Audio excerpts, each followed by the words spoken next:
স্নান করতে গিয়ে নদীর বুকে থাকা চোরাই গর্তে ডুবে প্রাণ হারালো এক 14 বছরের কিশোর। মৃত কিশোরের নাম রবি মণ্ডল। ঘটনাটি ঘটেছে হরিচন্দ্রপুর 2 নম্বর ব্লক এলাকার দৌলতনগর গ্রাম পঞ্চায়েতের তেলিপাড়া ঘাটে।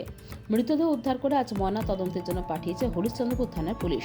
স্থানীয় সূত্রে জানা গিয়েছে, গতকাল দুপুরে কিশোর বাড়ি থেকে বের হয়ে পার্শ্ববর্তী ফুলহার নদীর তেলিপাড়া ঘাটে স্নান করতে যায়।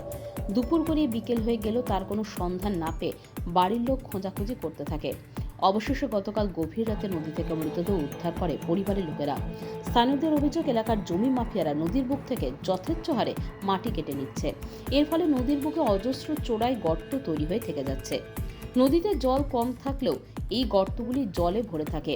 এলাকার মানুষ স্নান করতে গেলে মাঝে মাঝে এই গর্তে পড়ে দুর্ঘটনা ঘটছে, এমনকি মৃত্যুও হচ্ছে। এলাকার বাসিন্দারা বারবার এই বিষয়ে স্থানীয় ব্লক প্রশাসন থেকে শুরু করে জেলা প্রশাসনকে এ নিয়ে অভিযোগ করেছে, কিন্তু কোনো ফল হয়নি। আর এই চোরাই গর্তের কারণে এই কিশোরের মৃত্যু হয়েছে বলে দাবি স্থানীয় বাসিন্দাদের।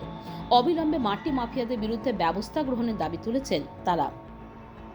অ্যাকচুয়ালি ওইখানে এটা আজকের ঘটনা নাই, পরপর 3 বছর থেকে নদী যেভাবে খনন চলছে, মাটি বিক্রি করা, আমাদের গোবরা থেকে প্রায় যেখানে সেখানে গোটা হরিশ্চন্দ্রপুর, এমনকি অন্য থানাতেও কিন্তু মাটি সাপ্লাই দিচ্ছে, মাটি বিক্রি হচ্ছে। মাটি খনন করার ফলে কী হচ্ছে, প্রচণ্ড হারে ডিপ হয়েছে। বাচ্চারা নদী স্নান করতেই যায়, ওরা বুঝতেই পারে না কোথায় ডিপ আছে না কোথায় কী আছে, যার ফলে না অজানাতে বাচ্চারা ঝাঁপ দিচ্ছে, সেখানে তলিয়ে থেকে যাচ্ছে। এটাই হচ্ছে প্রশাসনের কাছে আমি চাইবো যে মাটি বিলিটা এবং মাটি বিক্রি করাটা এটা যেন পুরোপুরি যেন বন্ধ করে দেওয়া হোক। এটা নিয়ে আজকের ঘটনা না, প্রায় এটা নিয়ে 5 বছর থেকে পরপর 2-3টে কিন্তু এখানে কিন্তু মৃত্যু হতে, সেটা আমাদের গ্রামেরই ছেলেরাই মরছে। এগুলো আমরা কতদিন সহ্য করব? একের পরে আমরা হারিয়ে যাচ্ছি, বাচ্চাগুলোকে হারিয়ে যাচ্ছি। কোনোদিন তো আমরাই বিলুপ্ত হয়ে যাবে মতো করতে করতে।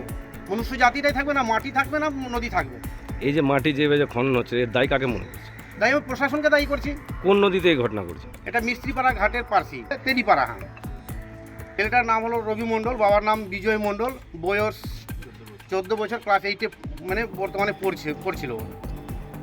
ছেলেটির দাদা মিঠুন মণ্ডল বলেন, গতকাল দুপুরে আমার ভাই স্নান করতে নদীতে গেছিল।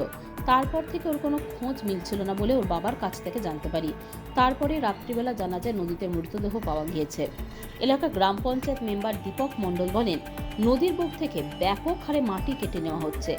নদীর বুকে বড় বড় গর্ত তৈরি হচ্ছে, আর গর্তের মধ্যে পড়ে এর আগে বেশ কয়েকটি মৃত্যুর ঘটনা ঘটেছে, কিন্তু প্রশাসন কোনো ব্যবস্থাই নিচ্ছে না।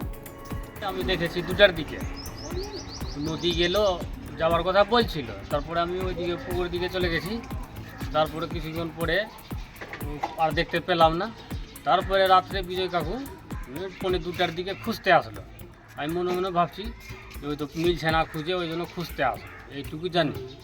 তারপরে কি অবস্থা আছে? তারপরে সকালবেলা একজনকে ফোন করলো, কাকুরা খুঁজতে গেলো জলে, তো পেয়েছে। তো ওখান থেকে ফোন করলো যে ওখানে ডুবে ছিল, পেলাম উঠিয়ে, আমরা গেলাম, ওই লিয়া কোথায় ডুবেছিল? ঘাটে, গোবরা ঘাটের পাশে। ছেলেটার নাম রবি মণ্ডল। বয়স কেমনি হবে? বয়স 14 বছর। বাড়ি কোথায় ওরা? বাড়ি দৌলতনগর। কোনো সাহায্য পাওয়া যায়? Euro news Bangla.